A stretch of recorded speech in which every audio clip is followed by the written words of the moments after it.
हरे कृष्णा। नमस्कार दोस्तों, आप सभी का मेरे चैनल में हार्दिक स्वागत है।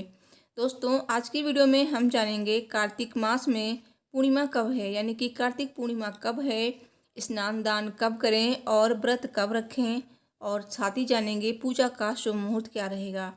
पूर्णिमा तिथि कब से कब तक रहेगी, क्योंकि इस बार पूर्णिमा के दिन चंद्रग्रहण भी पड़ रहा है। तो चंद्रग्रहण है, इसलिए व्रत कब रखें और कब करें दान। साथ ही इस दिन देव दिवाली भी मनाई जाती है, तो कार्तिक पूर्णिमा को देव दिवाली भी कहते हैं और इसे त्रिपुरी पूर्णिमा भी कहते हैं। कार्तिक मास की पूर्णिमा का बेहद महत्व है। विष्णु पुराण के अनुसार भगवान विष्णु ने कार्तिक पूर्णिमा के दिन ही मत्स्य अवतार धारण किया था, जिसे श्री हरि का पहला अवतार माना जाता है। इसीलिए ही कार्तिक मास में पूर्णिमा तिथि बेहद खास मानी जाती है।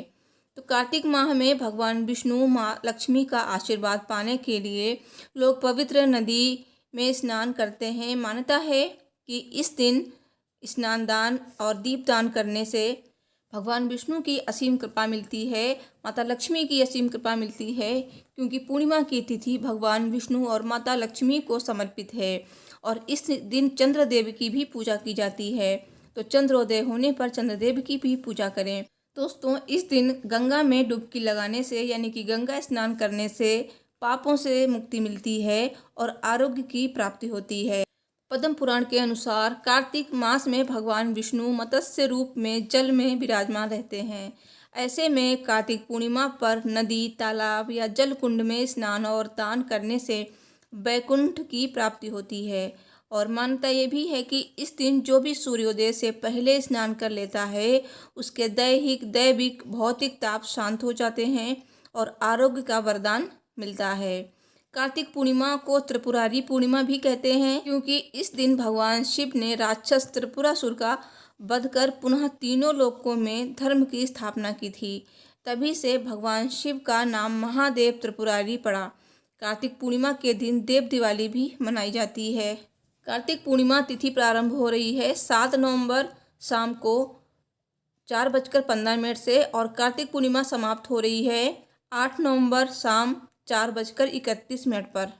कार्तिक पूर्णिमा का व्रत 7 नवंबर को ही रखा जाएगा और पूजा पाठ जो भी व्रत दान पुण्य हैं वो सब 7 नवंबर को ही किए जाएंगे, क्योंकि 8 नवंबर को उदया तिथि में चंद्रग्रहण लग रहा है। तो चंद्रग्रहण पर कोई काम नहीं किए जाएंगे, ना ही पूजा पाठ करी जाएगी, क्योंकि सुबह से ही सूतक लग जाएगा। तो चंद्रग्रहण की वीडियो मेरे चैनल पर आ जाएगी। इसके लिए आप मेरे चैनल को सब्सक्राइब कर लीजिए, ताकि आपको संपूर्ण जानकारी मिल सके। पूर्णिमा के दिन सुबह जल्दी उठकर गंगा या किसी पवित्र नदी में स्नान करनी चाहिए। अगर ऐसा संभव नहीं है तो घर के पानी में ही गंगा जल मिश्रित करके स्नान कर लें। उसके बाद कार्तिक पूर्णिमा के दिन व्रत अगर करना चाहते हैं तो करें, वरना भगवान विष्णु और माता लक्ष्मी की आप ऐसे भी पूजा कर सकते हैं बिना व्रत के। जैसे कि आप सुबह स्नान आदि करके भगवान की पूजा कर लीजिए, माता तुलसी की पूजा कर लीजिए, फिर आप कुछ भी खा सकते हैं। तो इस तरह से भी पूजा होती है, या फिर आप पूरे दिन व्रत रखकर पूजा कर सकते हैं। तो दोनों तरह से आपका पूजा का फल वैसे ही मिलता है। लेकिन ध्यान रखें, अगर आपने इस दिन पूजा की है तो आप इस दिन तामसिक चीज़ों का प्रयोग नहीं करेंगे, जैसे कि आपको लहसुन प्याज वगैरह नहीं खाना है।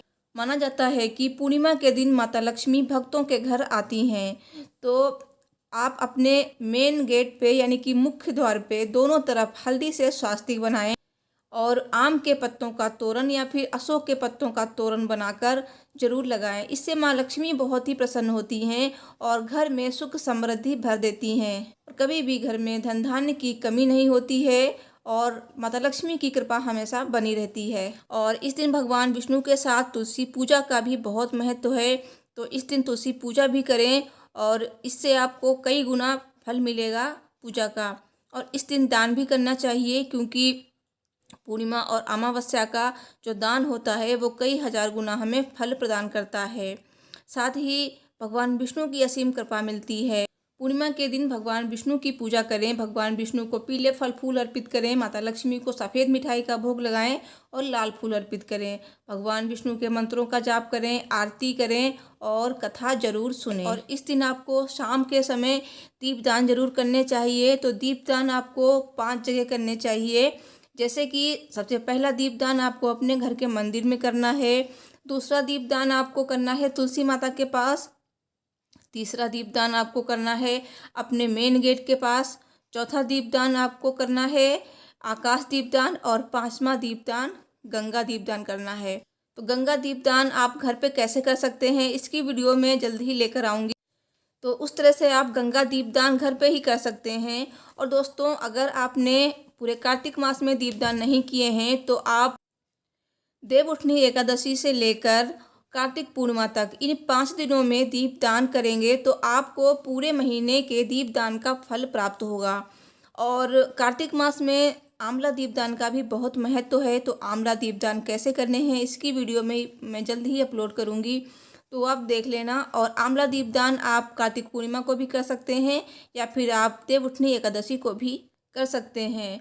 और देवउठनी एकादशी कब है, साथ ही आंवला नवमी की पूजा विधि, आंवला पेड़ की पूजा आप अपने घर पे कैसे कर सकते हैं, तो ये सारी वीडियो मेरे चैनल पर आ चुकी हैं। लिंक मैं दे दूंगी, आप देख लेना।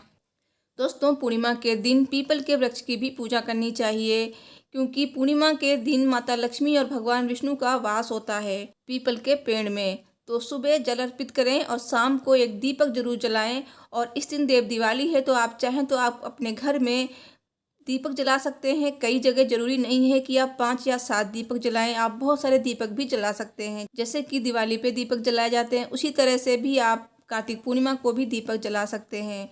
दोस्तों, अगर आपको मेरी ये वीडियो पसंद आई है तो प्लीज़ वीडियो को लाइक शेयर कर दीजिए और चैनल को जरूर सब्सक्राइब कीजिए। Thanks for watching. Har Har Mahadev. जय माता।